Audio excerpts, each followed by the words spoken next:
आज के लेक्चर में हम chapter 19 Heights and distances solve करेंगे। इस चैप्टर की एक्सरसाइज हम सॉल्व कर रहे हैं। हमें 7th क्वेश्चन से सॉल्व करना है। A man finds the angle of elevation of the top of a church spire is 30 degree. On walking 40 metre towards the church he finds the angle of elevation to be 60 degree. Deduce the height of the spire and his original distance from the foot of the church. देखिए एक church है और एक man क्या कर रहा है, देख रहा है उस चर्च के टॉप को। ये चर्च है, ये रही चर्च।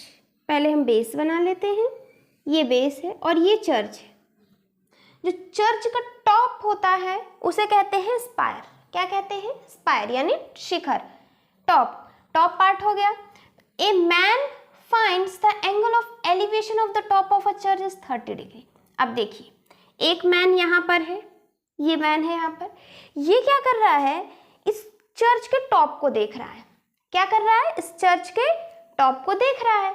तो वो देख रहा है कि उसका एंगल ऑफ एलिवेशन कितना है, 30 डिग्री। कितना है? 30 डिग्री है। एलिवेशन मतलब पता हो गया होगा।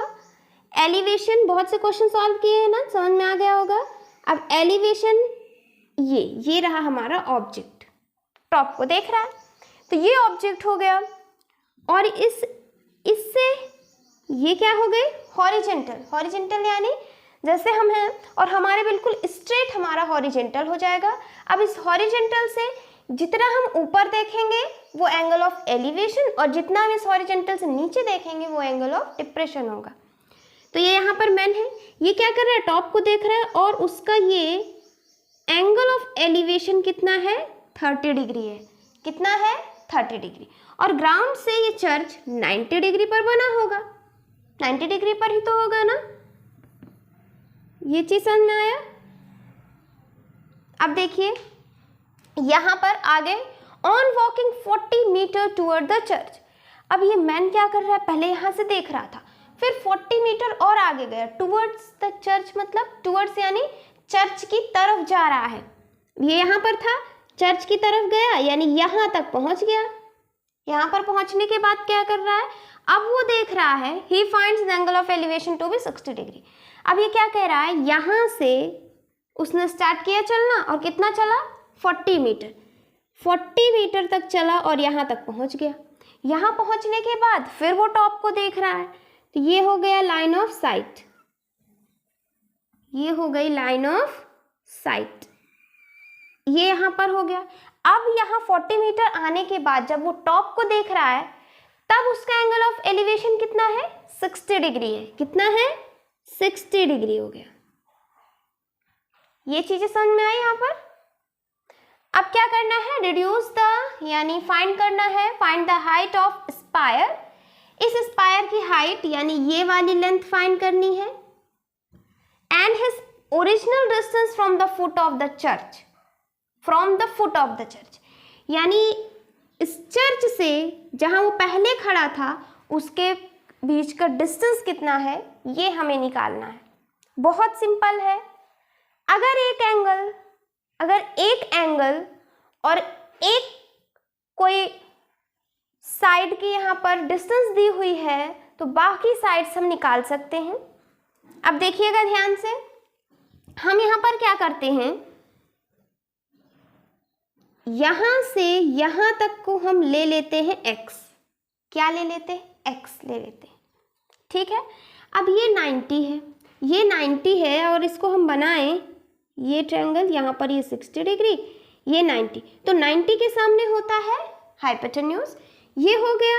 अब ये जो 60 डिग्री है ये दो चीज़ों से बनता है, बेस और हाइपोटेन्यूज से। तो ये वाला अगर हाइपोटेन्यूज हो गया तो ये बेस हो जाएगा, बचा हुआ परपेंडिकुलर। ये चीज़ समझ में आई? तो यहाँ से लिखेंगे कि ये हमारा हो जाएगा बेस, ये हो जाएगा हाइपोटेन्यूज और ये हो जाएगा परपेंडिकुलर। समझ में आया? ये चीज समझ में आया?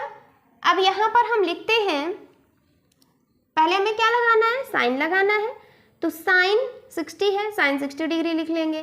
साइन का फॉर्मूला होता है P/H। P क्या है यहाँ पर, नहीं पता, हमें निकालना है। H भी नहीं पता है यहाँ पर। अब देखिए करना क्या है, पहले ये हमारा हो गया छोटा वाला जो ट्रायंगल है ये। अब इस बड़े वाले ट्रायंगल को देखिए, इस बड़े वाले ट्रायंगल को यहाँ पर जहाँ 30 डिग्री लिखा है और ये 90 लिखा हुआ है, ठीक है। 90 के सामने हाइपोटेन्यूज, यानी इस वाले ट्रायंगल के लिए ये हाइपोटेन्यूज हो गया, ये छोटे वाले के लिए तो इसमें H1 लिख दे और ये H2 लिख देते। ये छोटे वाले ट्रायंगल के लिए हाइपोटेन्यूज ये, और बड़े वाले के लिए ये हो गया। और ये बना हुआ है हमारा बेस और हाइपोटेन्यूज से, तो ये हाइपोटेन्यूज हो गया, तो ये बेस बचा हुआ परपेंडिकुलर हो गया ये। तो यहाँ से अब ये बड़े वाले ट्रायंगल की बात करें तो ये हमारा बेस हो जाएगा और परपेंडिकुलर दोनों में सेम है। देखिए इस ट्रायंगल को देखें तो भी यही परपेंडिकुलर, इस ट्रायंगल को देखें तो भी यही परपेंडिकुलर।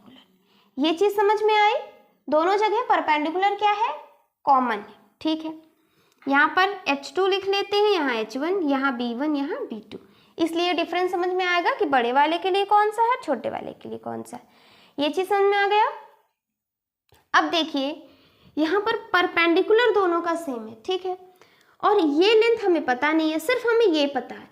तो ये हमने लेट कर लिया कि यहाँ से यहाँ तक की डिस्टेंस कितनी है, x, यानी इस B1 को हमने क्या कर लिया, x माना है। तो ये B2 क्या हो जाएगा, यानी यहाँ से यहाँ तक की डिस्टेंस क्या हो जाएगी, डिस्टेंस 40 प्लस x, क्या हो जाएगी, 40 प्लस x हो जाएगी। देखिए यहाँ से यहाँ तक है हमारा B2, और B2 कैसे बना है, ये प्लस ये, तो लिखेंगे 40 प्लस x। समझ में आ गया ये। अब देखिए हमने यहाँ पर 60 का लिया था, ये तो ये P हो गया और ये H1 हो गया, ठीक है। अब ना तो यहाँ H1 पता है हमें, ना तो P पता है, तो अब इसे हमें सॉल्व नहीं करना। ये चीज़ समझ में आ रहा है ना। देखिए पहले हमें साइन लगाना रहता है, साइन में आंसर आता है तो ठीक, नहीं तो आगे जाएंगे कॉस के पास, कॉस से आता है तो ठीक, नहीं तो कहाँ जाना है, tan के पास। देखें कॉस 60 क्या आएगा, B/H, B x है, H हमें नहीं पता तो हम नहीं निकाल सकते, या यहाँ पे ऐसे करें, B क्या है हमारा, x है, H H1 है, और cos 60 की वैल्यू 1/2, याद होना चाहिए आपको, cos 60 की वैल्यू 1/2। यहाँ से H1 क्या आ जाएगा, H1 यहाँ डिवाइड में इधर गया मल्टीप्लाई में, 2 यहाँ डिवाइड में इधर गया मल्टीप्लाई में, तो H1 क्या आ गया, 2x, H1 क्या आया, 2x आ गया। समझ में आ रहा है, ठीक है। अब H1 यहाँ पर आ गया, अब यहाँ से हम परपेंडिकुलर निकाल सकते हैं। देखिए साइन 60 क्या होता है, √3/2, P हमें नहीं पता, H अभी हमने निकाला 2x, तो ये डिवाइड में इधर चला जाएगा मल्टीप्लाई में, ये हो गया ये और ये कैंसिल, √3x क्या आ गया, P, P की वैल्यू क्या आ गई, √3x। देखिएगा क्या करना है हमें, सबसे पहला काम क्या होगा, जब दो ट्रायंगल बन रहे हो तो पहले हमें देखना है कि कॉमन क्या है। यहाँ पर कॉमन क्या है, ये P परपेंडिकुलर हमारा कॉमन है, यही P इस वाले ट्रायंगल के लिए भी और यही P बड़े वाले ट्रायंगल के लिए भी। तो हमेशा क्या करना है, सबसे पहले P की वैल्यू निकाल लेना है। क्या करना है, दोनों ट्रायंगल से P की वैल्यू निकालना है। देखिए जैसे हमने पहले यहाँ पर कर रहे थे तो नहीं आ रहा था, फिर एक स्टेप आगे बढ़े, यहाँ से H आ गया हमें। जब H आया और इसको उठा करके हमने यहाँ रखा तो यहाँ से हमारा P भी आ गया। समझ में आया यहाँ पर। अब देखें बड़े वाले ट्रायंगल से, तो बड़े वाले ट्रायंगल से पहले हम साइन लिखेंगे, तो साइन 30 डिग्री कितना है, साइन 30 डिग्री क्या हो जाएगा, P/H, H को लिखते हैं H2, ठीक है। साइन 30 की वैल्यू पता है, नहीं पता है हमें, क्या होती है 1/2। P पता है, P पता है, हाँ यहाँ से पता है, लेकिन यहाँ पर हमें करना क्या है कि ये जो √3x है ना, ये जो √3x है, ये हमने किससे निकाला है, अच्छा कोई भी कंफ्यूजन यहाँ पर ना रहे तो सबसे पहले क्या करते, B1 H1 P1 कर दीजिए, B2 H2 P2 कर दीजिए। हम P1 H1 के लिए निकाले तो P1 कर दीजिए, P1 P1, ठीक है, ये हो गया यहाँ पर। तो ये हमने निकाला P1 के लिए। अब यहाँ पर P2 लिखेंगे, तो यहाँ पर P2 भी नहीं पता और ना तो हमें H2 पता है, तो एक स्टेप आगे जाना है साइन के बाद हमें कॉस पे, कॉस 30 डिग्री। यहाँ पर B बाय H, और B क्या है B2, H क्या है H2। अब B हमें पता है क्या है 40 प्लस क्या है 40 प्लस x, ये हो गया। H2 हमें नहीं पता, साइन 30 की वैल्यू √3/2। H2 यहाँ पर डिवाइड में इधर चला जाएगा तो मल्टीप्लाई में हो जाएगा। यहाँ से H2 की वैल्यू क्या आएगी 40 प्लस x लिखा हुआ है, ये डिवाइड में इधर गया मल्टीप्लाई में, और अंडर √3 चला गया डिवाइड में। यहाँ से H2 की वैल्यू आई, क्या आ गई H2 की वैल्यू 40 प्लस x इंटू 2 √3 आया यहाँ से H2। अब क्या करना है देखिएगा ध्यान से, यहाँ पर H2 आ गया। अब इस H2 को उठा करके यहाँ पर रख देंगे तो यहाँ से P2 आ जाएगा। समझ में आया क्या कर रहे हैं? देखिए पहला स्टेप हमें देखना है कॉमन क्या है। कॉमन यहाँ पर P है परपेंडिकुलर, तो पहला स्टेप छोटे वाले ट्रायंगल से P निकाल लीजिए, दूसरा स्टेप बड़े वाले ट्रायंगल से P निकाल लीजिए। ये करना है आपको। यहाँ पर हम निकालें तो क्या आ जाएगा, यहाँ से H2 है, यहाँ से P2 लिखे, P2 क्या होगा, ये इधर डिवाइड में इधर चला जाएगा मल्टीप्लाई में, तो H2 यानी 40 प्लस, इसको मल्टीप्लाई कर दें या चलिए ठीक है लिखा रहने दे देंगे, तो ये हो जाएगा 2 40 प्लस x अपॉन √3 क्या हो गया हमारा H2 आ गया। यहाँ से आया ना, यहाँ से P2 क्या आएगा, ये डिवाइड में इधर चला गया मल्टीप्लाई में, ये यहाँ पर H2 लिखा हमने, और नीचे डिवाइड में क्या लिखना है 2 लिखना है, ठीक है। अब यहाँ पर जब तीन चीज़ें डिनोमिनेटर में हो तो क्या करना है, इसको 4 बना लेना है। हमेशा हमें 2 ही चाहिए, जब कोई भी डिवाइड में हो या रेशियो में हमेशा कितने चाहिए, सिर्फ 2 नंबर चाहिए, न्यूमरेटर और डिनोमिनेटर। यहाँ पर 3 चीज़ें हैं तो क्या करेंगे, इस ये और ये आपस में न्यूमरेटर डिनोमिनेटर, क्या 2 का डिनोमिनेटर है, यहाँ पर 2 का डिनोमिनेटर नहीं, तो क्या लिख लेंगे 1। अब लास्ट वालों को और मिडल वालों को मल्टीप्लाई कर देते हैं, ये आपको आता होगा। अब 1 इंटू ये यानी 2 40 प्लस x, नीचे 2 इंटू √3, 2 और 2 कैंसिल, यहाँ से क्या आ गया P2 की वैल्यू 40 प्लस x अपॉन √3, क्या आ गया 40 प्लस x अपॉन √3। समझ में आया? हमने क्या किया, P1 निकाल लिया और P2 निकाल लिया, P1 और P2 हमने निकाला, और हमें पता है कि P1 और P2 दोनों एक ही है, यानी P1 is equal to P2 है। क्या है, P1 is equal to P2। तो P1 क्या है अंडर √3x, P2 क्या है 40 प्लस x अपॉन अंडर √3। अब सॉल्व कर लेते हैं। अंडर √3 यहाँ पर क्या है डिवाइड में इधर चला गया मल्टीप्लाई में, तो अंडर √3 इंटू अंडर √3 3 हो जाएगा, और ये x लिखा है, ये 40 प्लस x, ये प्लस में इधर गया माइनस में, तो 3x minus x is equal to 40, ये 2x is equal to 40, x की वैल्यू 20, x की वैल्यू 20 आ गई, मीटर में रखेंगे क्योंकि हम मीटर में, तो x की वैल्यू यहाँ पर क्या आ गई 20 मीटर आ गई। समझ में आ रहा है, x आ गया हमारा 20 मीटर, ठीक है। अब क्वेश्चन देखिए, निकालना क्या है, deduce the height of spire, यानी p की वैल्यू निकालना है, and is original distance from the foot of the church.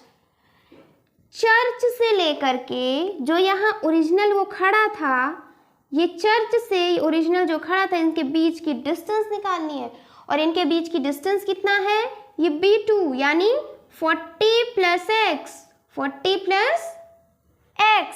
तो यहाँ पर इसका आंसर क्या आ जाएगा, इस वाले का आंसर क्या होगा 40 प्लस x यानी 40 प्लस 20, 40 प्लस 20 60 मीटर। समझ में आ गया, 40 प्लस 20 यानी 60 मीटर, समझ में आया। यहाँ पर देखिए deduce the height of spire, यानी P की वैल्यू निकालना है। बहुत सिंपल है, कहीं पर भी रख लीजिए, यहाँ पर ही रख लें तो क्या आ जाएगा, √3x, यानी √x की वैल्यू क्या है 20, यानी 20√3। अब √3 में हमें चाहिए तो हमें पता है √3 की वैल्यू 1.732, मल्टीप्लाई कर लेते हैं 1.732 और किससे मल्टीप्लाई करना है 20 से, तो ये हो जाएगा 4, 6, 14 और 1 और ये 3, यहाँ पर ये हो जाएगा 0, 4, 6, 4, 3। कितने डिजिट के बाद पॉइंट है, 3 डिजिट के बाद, तो 1, 2, 3 के बाद पॉइंट लगा देंगे। यहाँ से क्या आ गया 34.64 और ये मीटर में है, ये हो गया। P की वैल्यू भी आ गई, यानी चर्च का जो हाइट है वो भी आ गया 34.64 मीटर, और जो मैन था ये कहाँ, चर्च से कितने डिस्टेंस पर, ओरिजिनल डिस्टेंस जो थी वो आ गई हमारे 60 मीटर। क्वेश्चन समझ में आया। सबसे पहला काम कॉमन, अगर ये जो ट्रायंगल दो बन रहे हैं ना, दोनों का पहले देखना है कि कॉमन क्या है। सबसे पहला काम कॉमन है, यानी दोनों ट्रायंगल से हमें अब P ही निकालना है, जो कॉमन है उसी को निकालना है। कॉमन निकल आया, ये आया और ये आया। जब हमें पता है दोनों इक्वल हैं तो इक्वल कर दीजिए, इक्वल किया, यहां से वैल्यू आ गई। नोट कर लीजिए इसे। एक क्वेश्चन है, when the angle of elevation of sun increases from 30 to 60 degree, the length of a shadow of a tower reduces by 20 meter. Find the height of the tower. बहुत अच्छा question है ये। यहाँ पर क्या करना है, यहाँ पर है एक टावर, पहले बना लेते हैं एक टावर। ये है एक टावर, तो सबसे पहले हम ग्राउंड बनाते हैं ताकि और अच्छे समझ में आए।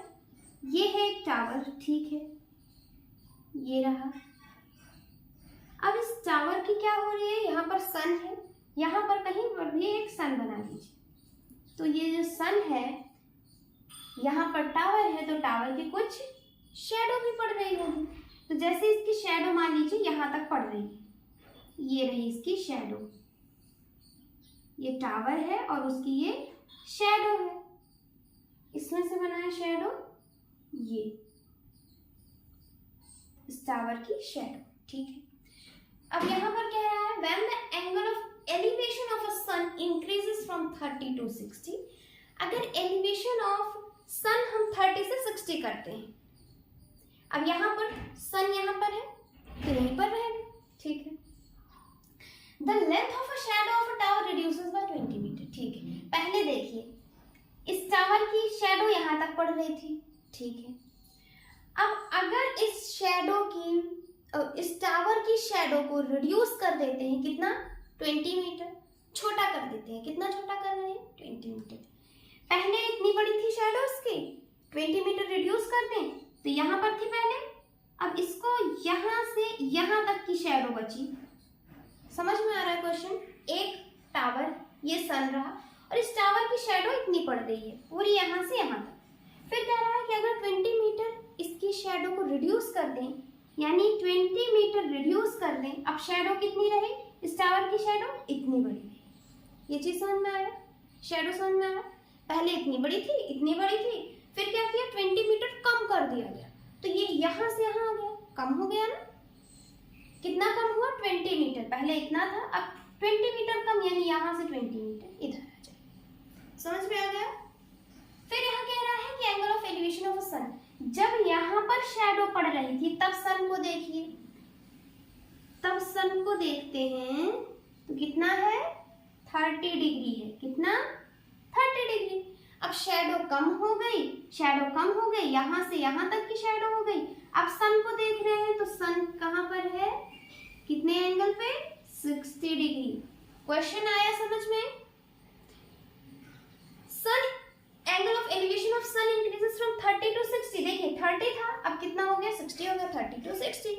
और ये जो शैडो थी यहाँ तक थी, अब 20 मीटर कम हो गया, 20 मीटर इधर खसक आया, यहाँ तक थी, ऐसे खसकते खसकते 20 मीटर यहाँ पर आ गया। ये चीज समझ में आया। जैसे यहाँ पर ये हो गया, अब ये टावर और शैडो के बीच में इधर 90 डिग्री बन रहा है। क्या बन रहा है? 90 डिग्री। देखिए जैसा हमारा ये 7th क्वेश्चन था सेम वैसा ही है, थोड़ा सा कॉन्सेप्ट है इधर उधर। बाकी यहाँ पर जो डायग्राम है देखिए ऐसे ही था ना सेम डायग्राम, और इसको सॉल्व भी वैसे ही करेंगे। पहले देखिए ये रहा 90 रहा, तो 90 के सामने हाइपोटेन्यूज, छोटा ट्रायंगल है तो इसमें H1 लिख देते हैं। ये बना हुआ है, एंगल बनता है बेस और हाइपोटेन्यूज से, ये हाइपोटेन्यूज से ये बेस हो गया, इसको B1 लिखते हैं यहाँ से यहाँ तक। ये पूरा हो गया P1, क्या हो गया? P1 हो गया, ठीक है। बड़े वाले ट्रायंगल की बात करें तो बड़े वाले ट्रायंगल के सामने हाइपोटेन्यूज H2 लिख देते हैं, और इस बड़े वाले ट्रायंगल का ये 30 डिग्री है, ये हाइपोटेन्यूज, तो ये क्या हो जाएगा? बेस, यानी यहाँ से ये हो जाएगा हमारा बेस। समझ में आया? और इसके लिए पहले वाले ट्रायंगल के लिए P1 और दूसरे वाले के लिए P2, और हमें पता है कि P1 और P2 इक्वल है, वही हाइट है दोनों की, वही परपेंडिकुलर है दोनों का, लेकिन हम सॉल्व करने के लिए अलग अलग लिख देते हैं P1 और P2। तो पहले क्या करना है? पहला स्टेप होगा कि यहाँ पर कॉमन क्या है? P कॉमन है ना, तो दोनों ट्रायंगल से हमें पहले वाले ट्रायंगल से P1 निकालेंगे, दूसरे वाले ट्रायंगल से P2 निकालेंगे। P1 P2 आया, दोनों को इक्वल किया और आंसर आ जाएगा। देखिए पहले वाले से निकालें। अब यहाँ पर हम एक काम कर सकते हैं कि इसकी वैल्यू को x लिख सकते हैं, चाहे x लिख दीजिए चाहे B1 लिखा रहने दीजिए, पर x लिख देंगे ज्यादा अच्छे समझ में आएगा। यहाँ पर x करते हैं, ये x हो गया, तो ये B2 क्या हुआ? 20 प्लस x। B2 क्या हुआ? 20 प्लस x। B1 को क्या कर दिया हमने? x डिस्टेंस ले लिया, यानी यहाँ से यहाँ तक की डिस्टेंस x मीटर है, तो पूरे B2 के कितने हो गए? 20 प्लस x। अब लिखेंगे पहले हम साइन 60 डिग्री, तो साइन का क्या होगा? P बाय H, यानी P1 बाय H1। P1 पता है? नहीं पता। H1 पता है? नहीं पता। तो अब क्या करेंगे? अब एक स्टेप आगे आइए, cos पे जाएंगे, cos 60 डिग्री। cos क्या होगा? B बाय H, यानी B1 और H1। B पता है? हाँ x है, ठीक है। H1 यहाँ पर लिख सकते हैं, cos 60 की वैल्यू यानी sin 30 1/2। यहाँ से H1 आ जाएगा, डिवाइड में धर गया मल्टीप्लाई में, ये 2 यहाँ डिवाइड में धर गया मल्टीप्लाई में, तो H1 की वैल्यू आ गई, क्या है? 2x। अब H1 की वैल्यू आ गई, अगर इस H1 को यहाँ पर रख दें तो यहाँ से P1 निकाल सकते हैं, बिल्कुल निकाल सकते हैं। यहाँ से हो गया √3/2, P1 हमें निकालना है, H2 अभी आया 2x, ये डिवाइड में धर गया मल्टीप्लाई में, ये यहाँ पर हो गया, और ये 2 कैंसिल, √3x आ गया हमारा P1। कितना आ गया? √3x। ये हमने क्या किया? यहाँ से P1 निकाल लिया, पहला काम हमारा हो गया। दूसरा P2 निकालना है, तो दूसरा ट्रायंगल बड़ा वाला ट्रायंगल लेते हैं। बड़े वाले ट्रायंगल में एंगल कितना है? 30 डिग्री, तो साइन 30 ले, P बाय H। P क्या होगा? बड़ा वाला यानी H2 लिख देते हैं। P2 लिखा हुआ है, H2 भी नहीं पता हमें, P2 भी नहीं पता। अब एक स्टेप और आगे जाएं, cos 30 ले, B बाय H यानी B2 H2। cos 30 की वैल्यू यानी sin 60 यानी √3/2। B2 कितना है? 20 प्लस x, और H2 हमें नहीं पता, तो यहाँ से H2 निकाल सकते हैं, ये डिवाइड में करके मल्टीप्लाई में, H2 20 प्लस x लिखा हुआ है, ये डिवाइड में करके मल्टीप्लाई में 2 हो गया, और ये नीचे आ गया। यहाँ से H2 की वैल्यू आई, अब इस H2 की वैल्यू को यहाँ रखेंगे और यहाँ से P2 निकाल लेंगे। इसकी वैल्यू है 1/2, इसकी है P2, H2 आ गया 2 प्लस x इंटू 2 अपॉन √3। ये यहाँ पर क्या है? डिवाइड में, इसको पूरा उठा के हम मल्टीप्लाई में कर देंगे। समझ में आ रहा है ना? तो यहाँ ये हो जाएगा 20 प्लस x इंटू 2 अपॉन √3, और ये नीचे डिवाइड में है 2, इधर आ गया P2। ये दोनों न्यूमरेटर डिनोमिनेटर, और ये बड़ा वाला है, तो ये न्यूमरेटर डिनोमिनेटर 2 का क्या हो जाएगा? 2/1। ऊपर का मल्टीप्लाई, बीच वालों को मल्टीप्लाई, तो 1 इंटू ये नंबर आएगा, क्या आएगा?